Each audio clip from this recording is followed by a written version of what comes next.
Hello, I hope you're having a good summer so far.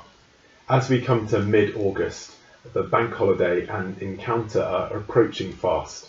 And some people will be away, some have already signed up to volunteer, others are wary of COVID risks or perhaps just undecided about whether to volunteer. So the message I want to give today about Encounter is there's something for everyone. So often outreach is catalysed by significant one-off events, but then followed up through neighbourly relationships, and we're after both. So we're looking at a bank holiday of mixed activity, followed by alpha and marriage courses, as well as a whole bunch of individual conversations that will be had by you. So just a few things then. If you're away, first of all, please do pray. Pray for scales to fall from eyes, pray for clear proclamation of the gospel, pray for lives to be changed. You might even want to pick a meal and fast as a focus point for prayer. Secondly, you can still publicize Encounter even if you're going to be away. If you mention it to friends and neighbours, it would be so natural when you get back to ask them how it was, and that itself could then lead to a really good, deeper conversation. There's already posters up all around the village. There's a downloadable flyer on the newsletter as well.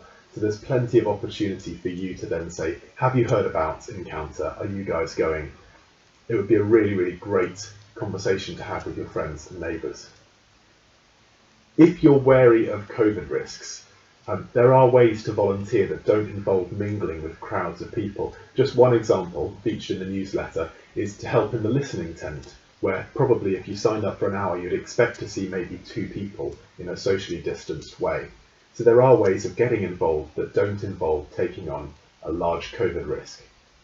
If you're unsure about risk, we don't want to pressure anybody, but we do want to encourage people to keep thinking over their responses. For some, isolation is a very comfortable place, but it isn't God's intention for us in the medium term. He calls us to community.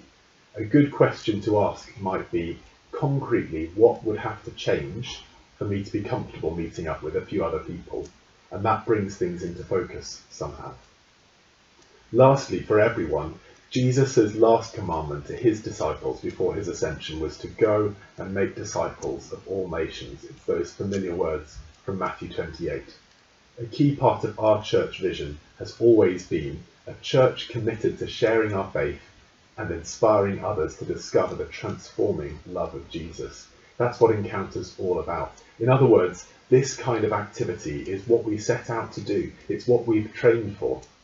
We've been taught and equipped by God directly and through his church to be the salt of Wheatley and the light of Wheatley. So let's get out there and do it.